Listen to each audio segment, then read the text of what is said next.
നമ്മുടെ end of life care സപ്പോർട്ടിൽ നിൽക്കുന്ന സ്റ്റാഫുകൾ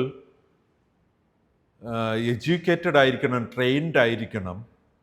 ആ പേഷ്യൻ്റെയും ഫാമിലിയുടെയും യുണീക്ക് നീഡ്സ് ഐഡൻറ്റിഫൈ ചെയ്യാൻ, മനസ്സിലാക്കാൻ, അതനുസരിച്ച് അവരുടെ ഒരു എൻഡ് ഓഫ് ലൈഫ് സപ്പോർട്ട് കൊടുക്കാനായിട്ട് അവർ എഡ്യൂക്കേറ്റഡ് ആയിരിക്കണം.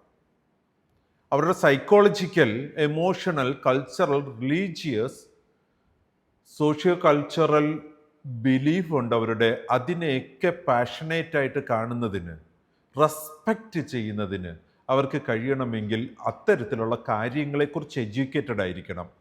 ഒരു സൊസൈറ്റിയിലെ കൾച്ചറൽ കാര്യങ്ങളെക്കുറിച്ച് ഒരു ധാരണയുമില്ലാത്ത സ്റ്റാഫാണ് എൻഡ് ഓഫ് ലൈഫ് കെയറിൽ നിൽക്കുന്നതെങ്കിൽ അവർക്കത് മനസ്സിലാക്കുന്നതിന് പ്രയാസം വരും. അതുകൊണ്ട് തന്നെ നമ്മുടെ സ്റ്റാഫിന് അത്തരത്തിൽ എഡ്യൂക്കേറ്റഡ് ആയിരിക്കണം.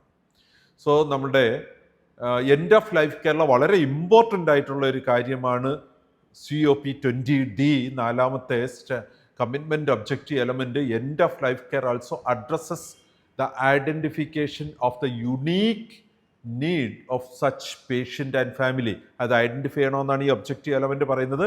അങ്ങനെ ഐഡൻറ്റിഫൈ ചെയ്യാൻ കഴിയണമെങ്കിൽ നമ്മുടെ സ്റ്റാഫ് വെൽ എഡ്യൂക്കേറ്റഡ് ആയിരിക്കണം.